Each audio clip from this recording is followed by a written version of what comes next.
Bonjour à tous, alors nous allons prolonger notre cours qui s'appelle Observer et analyser les espaces et les équipements publics, les méthodes. On va regarder les méthodes d'enquête et cette deuxième partie s'intéresse aux exemples d'analyse. Donc on va regarder d'un côté les espaces publics urbains et d'un autre côté les équipements publics ou les équipements. Et nous allons regarder ça à travers des exemples notamment de travaux d'étudiants. Alors, si on s'intéresse à l'espace public urbain, on peut s'intéresser à lui à travers son statut privé-public, dont on a déjà commencé à parler, qui induit des comportements différenciés. À savoir qu'un espace privé peut être ouvert au public, ça peut être un établissement recevant du public, donc on a les commerces, des espaces de rencontres diverses, mais aussi d'un autre côté on a des espaces du domaine public qui ont plutôt des usages privés, qui n'ont pas vraiment un usage d'espace public. Ce sont des administrations, des théâtres, des écoles, un palais de justice, voilà. Alors on est plutôt dans l'équipement qui nous permet de recevoir du public, mais les usages ne sont pas les mêmes que ceux des espaces publics. On n'y a pas accès aussi librement. Alors, ce qui nous intéresse, c'est une double dimension de ces espaces-là, une dimension sociale, avec la dimension collective, de voisinage, voilà, d'espace libre, et une dimension typologique de l'espace public urbain, à travers l'avenue, le boulevard, la rue, c'est-à-dire qu'on a tout un tas d'exemples d'espaces publics urbains, et à travers la typologie, on va avoir des formes spécifiques d'usage. Donc, ce que nous dit la MIC, la Mission interministérielle pour la qualité des constructions publiques, c'est que cette double dimension révèle la fonction de l'espace, des usages qui lui sont affectés et de sa force symbolique dans la ville. Voilà, un boulevard n'a pas la même fonction qu'une rue ou une petite allée ou un petit chemin.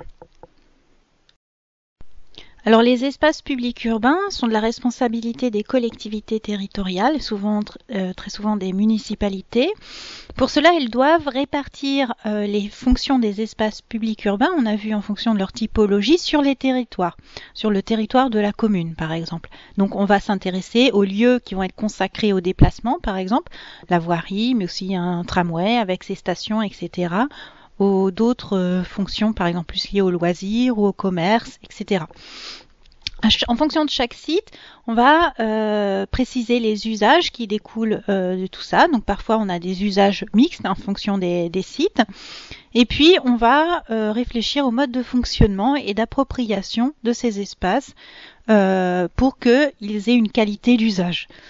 À chaque fonction, on imagine une organisation adéquate des espaces et aussi une réflexion sur les mutations d'usage possibles. À 10 ans, 20 ans, il peut y avoir des évolutions à prévoir.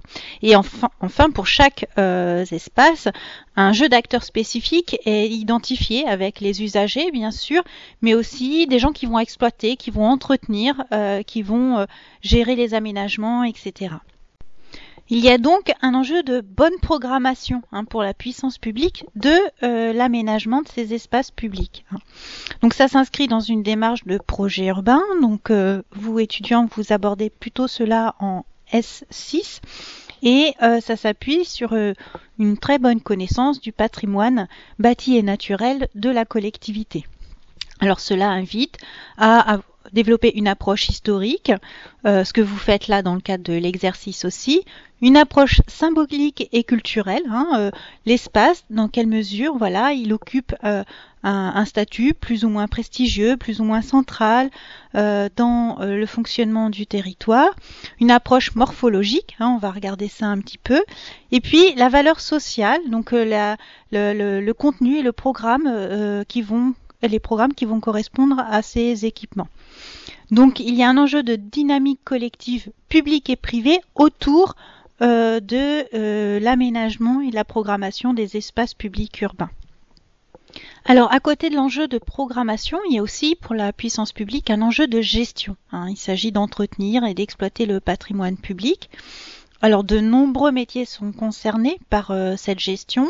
Les concessionnaires de réseau, les métiers de la production horticole, donc les espaces verts, pour les espaces de parcs et de jardins, les spécialistes de l'entretien et l'élagage des arbres ou du nettoyage des espaces verts. Donc il y a aussi les services de déchets souvent qui travaillent dans les espaces publics. Les métiers de l'éclairage public, alors le raccordement du mobilier au réseau, le choix des équipements suivant les lieux, la voirie. La proximité avec des espaces résidentiels, l'éclairage plutôt festif, temporaire qui peut être prévu ou la mise en valeur de monuments, prévoir aussi des questions de sécurité, etc. Et enfin, les métiers touchant à la collecte des déchets qui interviennent sur l'espace public et qui luttent aussi contre la pollution, déjections canines, etc. La responsabilité du gestionnaire du domaine public fait face à une demande croissante de sécurité, alors avec des mises en place de barrières, des privatisations d'espaces communs, fermeture de lotissements. On a pu parler par exemple de résidentialisation des espaces ou encore de mise en place de caméras de surveillance. Voilà, il y a une demande de gardiennage des espaces publics et souvent on recourt aussi à des entreprises privées spécialisées. Mais les puissances publiques ont aussi affaire à un enjeu de politique environnementale en ce qui concerne l'espace public urbain. Donc la collectivité va regarder attentivement par exemple la qualité de l'air, s'il n'y a pas trop de pollution sonore, la qualité de l'eau aussi ou la bonne gestion des déchets sur l'espace public. Donc là, on a une vue aérienne du canal Saint-Martin qui aère en quelque sorte la ville en donnant du recul par rapport au bâti et ça donne un espace de promenade particulièrement intéressante. Alors une fois qu'on a bien identifié les enjeux pour la collectivité de programmation, de gestion des espaces publics et aussi de politique environnementale, on va maintenant s'intéresser à la lecture spatiale et paysagère des espaces publics urbains. L'espace public urbain est un espace ouvert et un fragment de paysage qui est constitué de plusieurs éléments. Donc on a le socle avec le bâti, les stratifications urbaines et aussi on a un ciel et entre les deux se passe un parcours physique et visuel du socle au ciel. Donc ça, c'est dans les croquis que vous pouvez faire, il y a à travailler un peu sur l'identification de la structure urbaine dans cette verticalité. Alors, on va analyser et regarder l'espace à différentes échelles. Donc, on vous demande de réaliser pour cela différents types de cartes.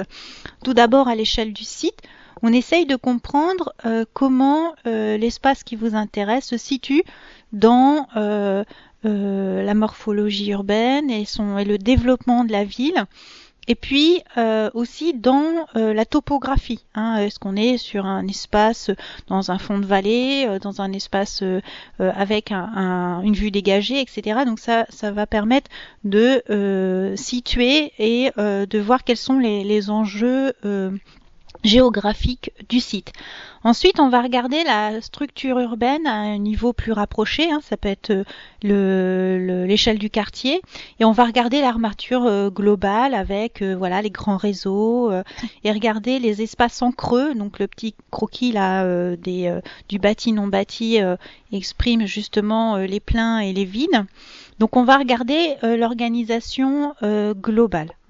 Et puis, on va regarder le site à une échelle plus rapprochée, qui est celle de la rue et de l'îlot. Et donc là, on va analyser les plans horizontaux et verticaux de différentes manières, avec le rôle des façades, les effets de perspective, d'encadrement, les jeux d'ombre et de lumière. Donc vous pouvez étudier aussi la course de la lumière sur le site pour voir quels sont ces effets sur aussi les usages, les textures, les couleurs, les matériaux. Essayer de repérer éventuellement s'il y a plusieurs époques de présence sur le site, les alignements d'arbres, l'éclairage, la signalétique, les enseignes. Donc là, il y a cette échelle-là nous amène à une analyse beaucoup plus fine et détaillée de l'espace. Alors vous avez ici des exemples de représentation et d'analyse des effets visuels de perspective, avec voilà des croquis qui mettent bien en évidence les effets d'ombre et de lumière avec des effets d'ouverture. Vous avez aussi voilà des dessins à gauche qui montrent plus, on va dire, la structure urbaine avec les différents plans. Alors, toutes ces observations, bien sûr, on va les regarder aussi dans la durée. On parlait par exemple de l'époque des matériaux, etc. Donc il peut y avoir des effets de vieillissement qui permet voilà de les caractériser. Est-ce que ça a été rénové, pas rénové? Est-ce que la végétation est ancienne aussi ou est-ce qu'elle est récente? Parfois elle est plus ou moins majestueuse, justement liée à son ancienneté. On va regarder les effets aussi, les saisons, le climat sur l'espace. Est-ce que c'est plutôt exposé au vent ou pas? Et puis il y a aussi dans le temps, le temps de l'usager, bien sûr, avec les différents types d'usages qu'on peut avoir. À un moment donné, on est quelqu'un qui se déplace comme piéton, comme cycliste, comme automobiliste, mais on peut être aussi un commerçant, quelqu'un qui travaille sur le site ou un promeneur, un touriste, etc. Donc voilà, un même usager a lui-même plusieurs temps, bien sûr, plusieurs usages. Et on va essayer de repérer la diversité de ces usages possibles dans l'espace. Et puis bien sûr, les espaces permettent souvent des événements, des usages inattendus ou voilà des usages extraordinaires. Ça peut être lié à une manifestation dans l'espace public, à des jeux organisés par des enfants, etc. Donc ce n'est pas forcément des usages quotidiens, ça peut être extraordinaire et on peut être un peu attentif à ça. Alors maintenant, je vais vous montrer quelques travaux d'étudiants. Donc, c'est un exemple de plan de situation qui permet de positionner les principaux moyens de déplacement. Donc là, on est plutôt à l'échelle du quartier. Donc c'est un plan consacré au transport avec les bus, les métros, les parkings. Mais vous voyez qu'aussi il y a une attention au rendu du réseau viaire. Et puis à marquer un peu, il s'agit d'un square, donc à noter les espaces verts qui vont correspondre en fait à l'ensemble des espaces verts du quartier.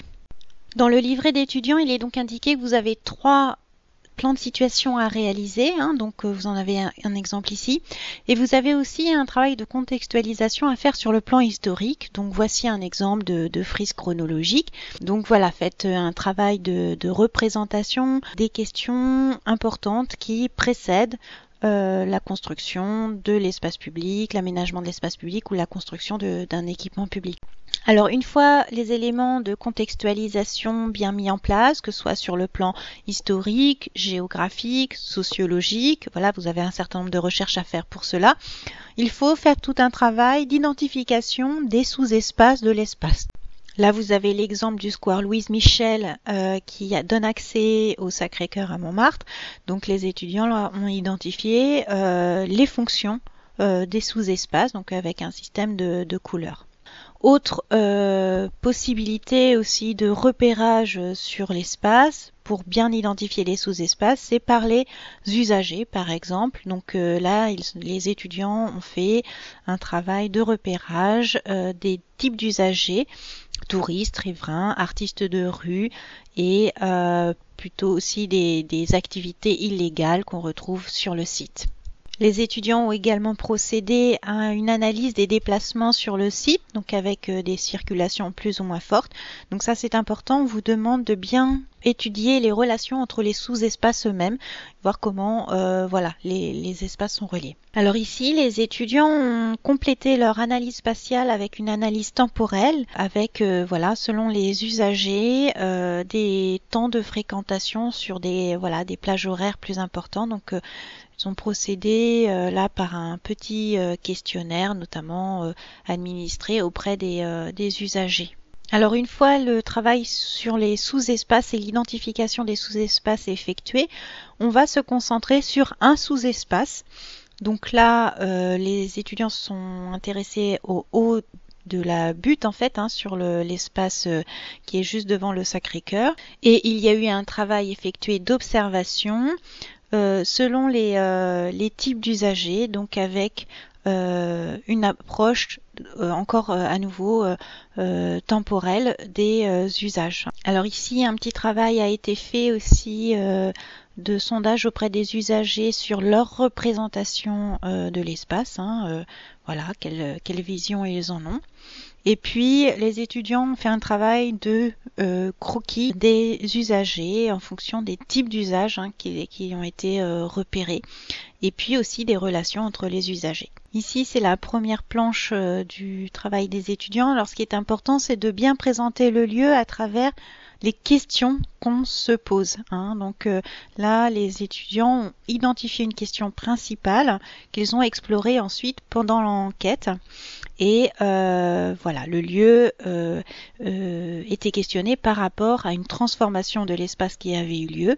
Et donc, il s'agissait de voir auprès des usagers quels étaient les effets de ces aménagements sur les usages et les usagers.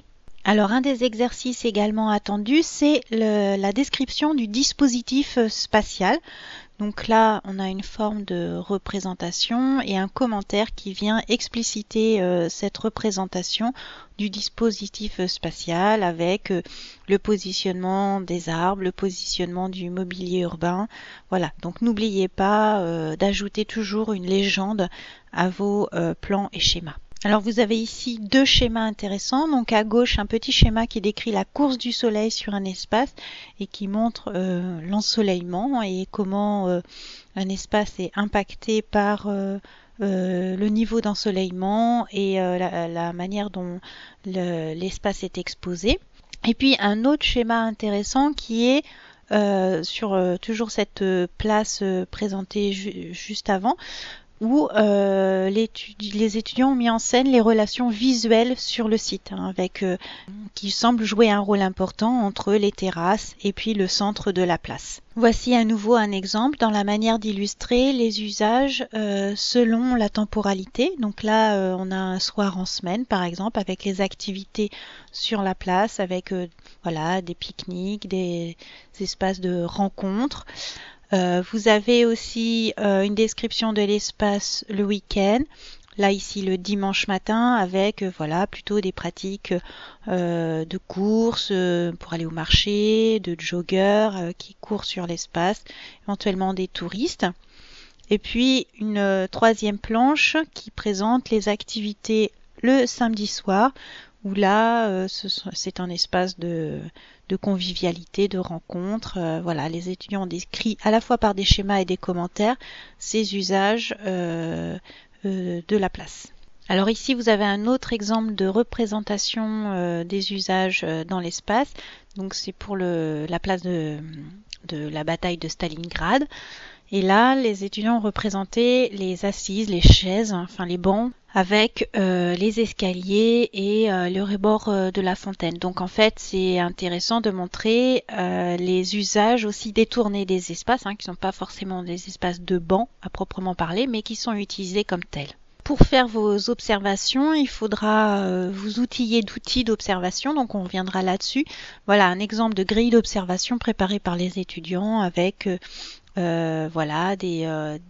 un système de classification des données avec comment la place est utilisée, et puis une fiche préparée pour faire un entretien par exemple. Donc on reviendra aussi sur la technique de l'entretien et la mobilisation de l'entretien dans un deuxième temps. Alors voici un autre exemple de représentation intéressant. Les étudiantes ont procédé par représentation des types d'usagers. Donc vous en avez des croquis, vous pouvez faire des dessins d'après photo par exemple. Et puis les étudiantes ont repéré les usages de chacun et les déplacements en particulier de chacun de ces usagers. Voilà, avec leurs usages spécifiques de l'espace. Et là, vous avez aussi une représentation des usages en particulier sur des bancs. Voilà, dans des bancs de différentes natures, et donc selon la nature des bancs, des croquis ont été effectués pour voir comment ils sont utilisés. Alors nous allons maintenant nous intéresser à l'analyse de l'équipement public et pour cela on va regarder plus particulièrement ce qu'on appelle les espaces de transaction. Alors comme pour l'espace public, l'équipement public est un lieu où les gens se rencontrent, se croisent et donc on va s'intéresser beaucoup à la question des flux, de la circulation et des échanges. Alors cet espace de transaction est défini en fonction des activités exercées au même moment par différentes personnes dans un espace donné. Ils sont toujours composés de plusieurs locaux. Alors on peut les classer en 3 types d'espaces, ce qui concerne le voisinage de l'équipement, donc c'est son environnement proche avec sa localisation, sa desserte, ses abords, la relation particulière à l'environnement et ses accès en termes de stationnement, de cheminement, etc. L'espace d'accueil et de distribution ensuite, avec les espaces d'accueil du public. Alors ça peut être à l'extérieur et dans le bâtiment, sur un parvis ou dans un hall. Voilà, tout dépend de la configuration des espaces. Mais on peut avoir d'autres espaces de transaction comme une salle d'attente et des formes de distribution où les gens se croisent, etc. Et enfin, la troisième typologie sont des espaces spécifiques qui ont un lien avec le programme de l'équipement. Par exemple, ça va être la salle de classe pour une école, la salle d'audience dans un tribunal ou par exemple dans une bibliothèque, l'espace de consultation des ouvrages, etc. Alors on peut s'intéresser à 3 autres types d'espaces de transaction. Des espaces de vie collective, des parties communes, donc des endroits où on peut avoir des activités de groupe. Ça peut être la salle de jeu dans une école, une salle commune dans une maison de retraite, etc., une cafétéria. Ça peut être aussi des parties communes appropriées d'une certaine manière, donc des espaces de circulation, mais qui vont avoir un usage, un usage dédié à la vie collective. Ensuite, des espaces de services offerts aux usagers, donc avec des bornes ou des banques d'accueil qui vont servir à rendre un service particulier. Donc ça peut être dans une école, ça peut être l'accueil périscolaire ou dans un collège, une infirmerie.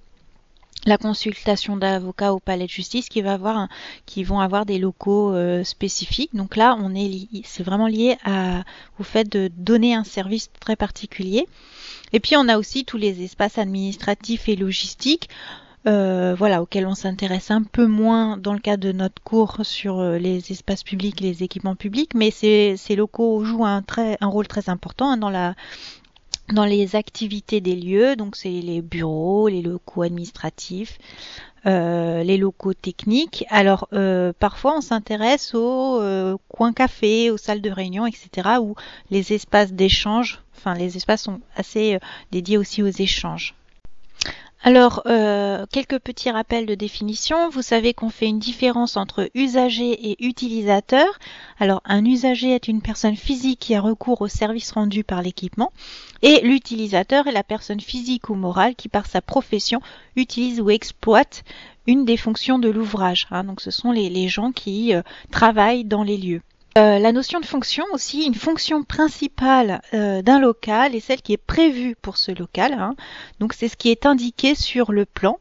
Mais parfois on trouve des fonctions parallèles. Par exemple, quand on prévoit d'accéder à un service, mais qu'on va se retrouver à attendre et donc dans ce cadre-là, à peut-être lire, avoir d'autres activités dans ces locaux-là. Alors du point de vue de la méthode de l'observation, donc on va commencer par essayer de comprendre le fonctionnement du bâtiment et de ses espaces, donc de localiser les espaces de transaction, de visualiser les parcours. Donc ça on le fait à partir d'une lecture de plan. C'est encore mieux si vous avez aussi des coupes, d'autres formes de représentation qui peuvent vous aider à analyser l'espace. Et puis, on regarde les modes d'occupation de l'espace et les éventuelles évolutions. Donc, en observant, on peut justement voir les distances entre l'usage et la fonction. Ensuite, vous regardez les relations entre les espaces. Donc, c'est important les parcours qu'on peut avoir dans le bâtiment et comment on accède d'un espace à un autre. Donc, la description des lieux peut se faire sur un plan, à l'aide d'images, de sortes de parcours commentés. Et puis, on va regarder enfin le confort d'ambiance. Donc, en fonction de l'orientation, on va s'intéresser au confort d'été ou au confort d'hiver, à la qualité de l'air, à l'acoustique, etc. Et enfin, dans les thèmes d'observation, on peut regarder les éléments de sécurité ou de sûreté avec les dispositifs de protection des biens et des personnes. On va s'intéresser bien sûr à l'entretien et à la maintenance. Comment se fait l'entretien, le nettoyage, comment ont été choisis les matériaux en fonction de ça. Et puis enfin, on regarde aussi globalement l'image et le sens des espaces et du bâtiment. Donc quel est le ressenti? Voilà, est-ce qu'il y a une intention particulière donnée à l'espace qui véhicule en quelque sorte un sens particulier, une image du bâtiment et voire du bâtiment dans la cité. Alors voici quelques exemples de questions que vous pouvez vous poser pour aborder ces thématiques. Alors pour l'espace urbain et le voisinage, on peut se questionner par exemple sur l'image et le sens. Comme dit à l'instant, quel est le parti urbain de l'équipement, quelle est l'échelle du bâtiment par rapport à son environnement, donc comment est-ce qu'il s'inscrit dans le site et quel sens on peut donner à cette inscription. Et puis, on va regarder comment l'établissement est connecté au transport en commun et aux autres espaces urbains. Ensuite, en regardant l'espace d'accueil et de distribution, on peut se poser aussi différentes questions. Donc les liaisons entre les espaces, est-ce que la localisation de l'accueil est satisfaisante et est-ce que la signalétique, par exemple, est efficace pour orienter les usagers dans l'espace. Alors, en ce qui concerne le confort d'ambiance, on peut se poser si les locaux sont exposés aux nuisances sonores, par exemple, ou est-ce que la lumière entre correctement dans l'espace et comment. Et puis sur les questions de sécurité et surveillance, on peut se demander sur comment la surveillance est-elle effectuée, s'il y a des moyens humains, des gardiens, est-ce qu'il y a des caméras, etc. Alors maintenant, on va regarder quelques exemples de travaux d'étudiants. Alors en principe, vous travaillez plutôt sur des espaces publics, mais on va regarder ici quelques exemples d'analyse d'équipement. Peut-être que ça peut vous donner aussi des idées pour l'analyse des espaces publics. Alors ici, une analyse d'un morceau du 108 avec la localisation des fonctions et des différents sous-espaces de l'espace analysé. Et ce qui est intéressant, c'est de voir qu'il y a plusieurs configurations, une configuration hiver par exemple, une configuration été, où peut-être il y a plus d'espace pour prendre un verre, etc., plus que l'hiver où l'espace consacré à la librairie est plus important. Et puis des configurations de petites conférences ou de grandes conférences. Alors voici un croquis réalisé justement de l'analyse d'une situation en organisation conférence. Donc les étudiants ont assisté à l'une des conférences et ont décrit l'espace et représenté l'espace dans cette configuration-là. Alors bien sûr, on vous encourage à faire des croquis. Ici, on est dans une configuration différente de concert, donc plutôt en été, et donc voilà, une autre représentation du même espace, mais dans une configuration différente. Alors voici un autre exemple de l'analyse d'une bibliothèque. Alors vous voyez le petit croquis très intéressant qui montre le confort d'ambiance avec une grande verrière qui est exposée au soleil. Donc avec un petit croquis qui permet d'exprimer comment fonctionne le rapport à la lumière.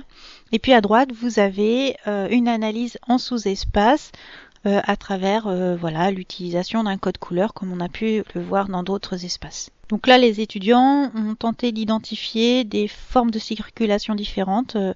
Alors il peut y avoir les circulations à l'intérieur d'un sous-espace, des circulations entre les espaces, des circulations de nature différente, des utilisateurs, des usagers, et puis avec du matériel ou pas, etc.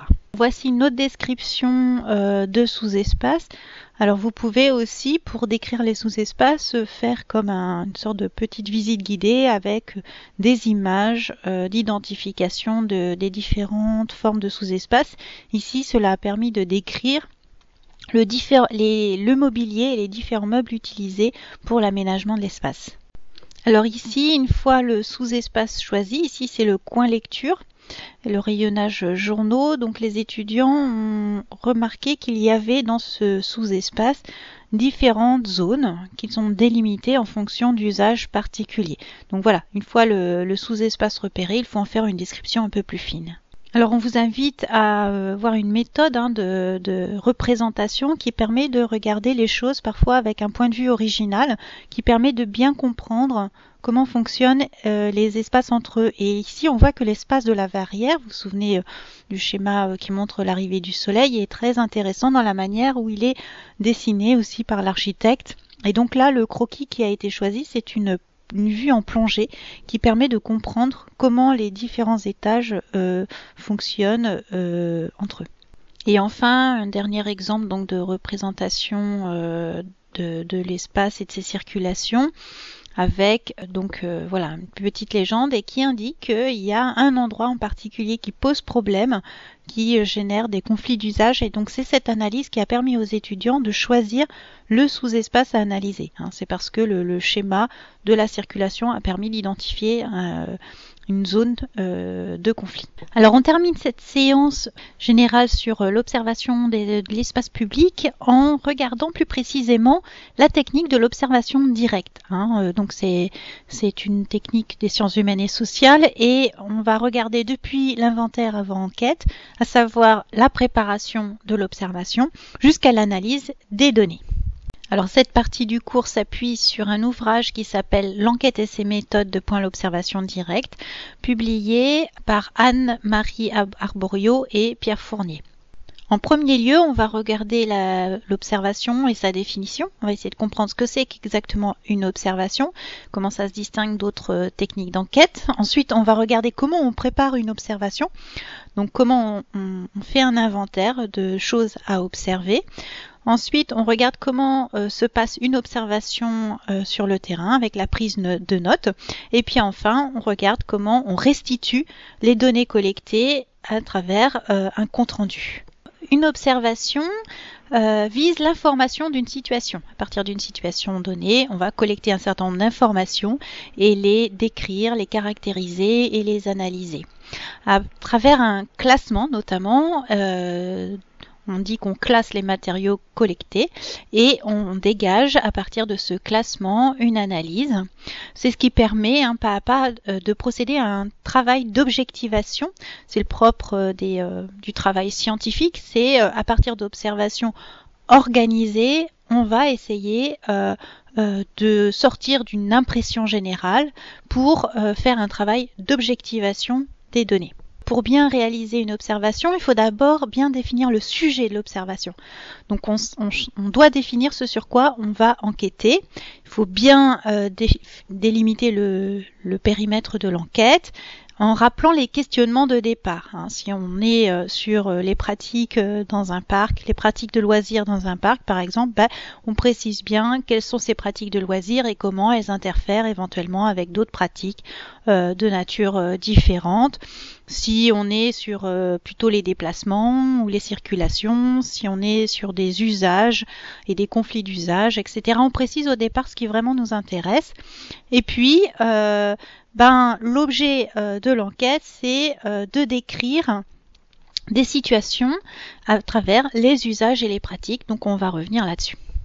Alors une fois qu'on a bien éclairci ce sur quoi on veut enquêter, ça nous permet de dégager des hypothèses. Par exemple, on va faire l'hypothèse qu'il y a des conflits d'usage entre différents usagers. À partir des premières observations qu'on a pu faire, on peut penser qu'entre les joggers et les gens qui promènent le chien, par exemple, il y a des soucis de conflit d'usage, ou entre ceux qui font du vélo et ceux qui font du jogging. Enfin voilà, on peut à partir de d'une pré-enquête, d'intuition, se poser des questions et à partir de là, orienter un peu le regard qu'on va poser sur l'espace.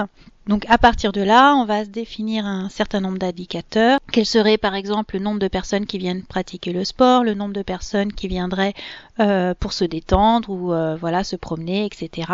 On essaye de commencer à se dire tiens, je vais regarder particulièrement ou l'âge des usagers, je vais regarder le genre, on cherche ces indicateurs qui peuvent être intéressants du point de vue des informations qu'ils vont fournir. Alors, l'inventaire avant enquête, ça consiste en une liste de choses donc on va observer concrètement, une fois qu'on a défini tous ces indicateurs. Ça va nous servir de guide et ça va nous aider à construire la structure de l'analyse qu'on va pouvoir en faire à la suite. Alors, on va revenir dans la diapo qui suit sur justement cette grille d'analyse ou les grandes familles d'observations qu'on peut faire. Mais avant, pour faire une observation, il faut bien se préparer. Et on va donc préciser ici qu'il faut s'habiller en fonction du temps qu'il fait. Souvent, on reste longtemps dehors et s'il fait pas très chaud, on se refroidit et on a vite froid. Donc, il faut peut-être s'habiller plus chaudement que habituellement. Ensuite, il faut organiser ses notes. Donc souvent, on prépare un carnet avec peut-être des tableaux, vous avez vu le schéma tout à l'heure qui permettait d'organiser les données. Je vous invite à faire ce genre de canevas de préparation de la prise de notes. Et puis enfin, il faut partir avec un appareil photo, un enregistreur, une caméra ou de quoi faire des relevés. Voilà, en fonction de vos outils disponibles, il faut aussi peut-être des crayons, certains font des aquarelles, etc. Pensez à emmener ces outils privilégiés pour faire des dessins, pour faire du relevé d'informations. Et puis bien sûr, vous-même, vous êtes complètement éveillé en observation, c'est-à-dire que vos 5 sens sont sollicités et donc il faut vraiment y penser globalement. Voilà, qu'est-ce qu'on entend, qu'est-ce qu'on voit, qu'est-ce qu'on sent, etc., etc. Les notes, on peut les organiser selon des grandes familles de notes. Alors par exemple, on peut décrire la situation et le contexte général de l'observation. Voilà, qu'est-ce qui se passe, à quel moment par exemple, est-ce qu'on est en soirée, le matin. Voilà, décrire pourquoi on a choisi cette situation-là dans sa dimension spatiale, temporelle, etc. et justifier un peu la situation observée. Ensuite, on va décrire l'ensemble des acteurs, ce qu'ils font, leurs gestes, leur habillement, leurs paroles. Voilà, on décrit peut-être leur âge. On se prépare un certain nombre d'informations à collecter sur les usagers ou les utilisateurs. Ensuite, on décrit les actions. Qu'est-ce qui se passe concrètement? Qu'est-ce qu'ils font? Quelles sont leurs activités? Et puis, enfin, on décrit aussi les objets avec comment ils décrivent, ils structurent l'espace. Donc, ça va être le mobilier, la structuration de l'espace avec le dispositif spatial concrètement regardé. Parce que vous allez ensuite prendre des notes par rapport à l'interaction observée entre les objets, les acteurs et comment les objets peuvent déterminer par exemple les actions. Donc en fait cette question de l'interaction est un élément crucial de la prise de notes. Il ne faut pas hésiter à construire des plans schématiques de l'organisation de l'espace, de faire des cartes des déambulations. Vous pouvez en faire plusieurs, des plans schématiques. Et puis après, en synthèse, de retour à la maison, mettre tout ça au propre, etc. Donc voilà, faites-vous des fonds de plan, préparez des fonds de plan qui vous permettent de faire une prise de notes. Et puis ce qui est important, il faut vraiment noter le déroulement dans le temps. C'est ce qu'on appelle la chronique de l'observation. Donc ça, c'est une grosse partie de la prise de notes, c'est-à-dire entre le temps A du démarrage de l'observation et le temps B de la fin de l'observation, il va se passer tout un tas de choses. Et il faut bien noter à quel moment ça se passe. Voilà, est-ce que c'était plutôt en fin d'observation? Alors il faut vraiment du coup faire une chronique à chaque presque un minutage parfois est nécessaire pour noter l'ensemble des observations. Et ça fait partie des choses que vous pouvez restituer en annexe de votre dossier. Alors dans certains cas, on va faire un comptage précis d'actions. le nombre d'opérations faites par un usager, le nombre de passages par un endroit de l'ensemble des usagers. Enfin voilà, on peut être amené à essayer d'évaluer plus précisément un certain nombre de choses. Alors vous l'avez compris, l'enjeu c'est bien le souci du détail. On est un peu comme dans une enquête policière où chaque indice peut apporter une information importante sur ce qui se passe. C'est vraiment quand on fait le travail de rassemblement et de classement des matériaux après l'observation qu'on se rend compte que certaines choses parfois font sens ensemble alors qu'on n'avait pas forcément relié tout ça. On va remarquer par exemple que les jeunes se rassemblent plutôt dans un endroit, puis en fait on se rend compte après coup mais que s'ils se rassemblent à cet endroit, c'est parce que d'autres types d'usagers occupent les autres endroits du lieu, ou inversement d'ailleurs, il peut y avoir des rapports de cause à effet entre différents usages, différents usagers. Une fois qu'on a fait ces observations, alors parfois on a une stratégie d'enquête en y allant à plusieurs moments de la semaine, à plusieurs moments d'une journée, en comparant ce qui se passe le week-end et en semaine, etc. Donc une fois qu'on a fait ces observations, on va faire un compte-rendu de l'enquête pour essayer de comparer et de montrer un peu ce que racontent toutes ces informations. Donc déjà, quand on fait un compte-rendu d'enquête, il faut toujours revenir au sujet qu'on a posé au départ. Qu'est-ce qu'on cherchait à regarder et quel était vraiment l'objet de l'observation. Parfois, ça a un peu évolué au cours de l'enquête parce qu'on a trouvé des choses intéressantes qui ont inspiré un nouvel axe de travail. Donc il faut l'indiquer et expliquer exactement aussi comment vous avez établi votre méthode d'observation en décrivant votre inventaire avant enquête, vos tableaux, en expliquant comment vous avez défini vos indicateurs et comment les choses aussi se sont déroulées concrètement. Parfois, ça se passe pas exactement comme c'était prévu. Donc c'est intéressant d'expliquer tout ça. Pour construire votre analyse, vous avez besoin de présenter vos données de manière classée et ordonnée. Donc, vous avez bien sûr la structure de l'inventaire avant enquête, c'est-à-dire le tableau que vous avez pu constituer pour construire votre observation, mais aussi parfois vous allez faire évoluer ce tableau-là suite à ce qui a été concrètement observé. Il y a des choses, des thèmes qui peuvent sortir de manière importante de l'analyse. Et puis vous pouvez structurer en grandes classes de matériaux, donc c'est-à-dire d'un côté les acteurs, qui sont-ils, les usagers, leur typologie, leurs actions, comment ils se comportent dans l'espace, etc. Vous pouvez aussi décrire les objets, les actions, donc les activités, et puis des diagrammes peuvent préciser un certain nombre de choses si vous avez procédé par exemple à des comptages. L'analyse procède tout d'abord par comparaison. Donc vous avez observé plusieurs situations.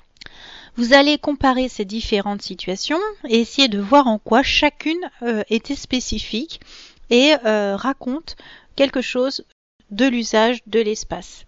Ensuite, vous allez décrire un certain nombre de questionnements qui vous viennent de ces observations. Est-ce que finalement les jeunes se comportent de telle et telle manière pour telle raison? Est-ce que les personnes âgées font ceci? Est-ce que il y a des questions de genre aussi qui se posent? Ou est-ce que en fonction des usages et il peut y avoir des tensions sur des usages qui seraient dominants et qui peut-être empêcheraient d'autres.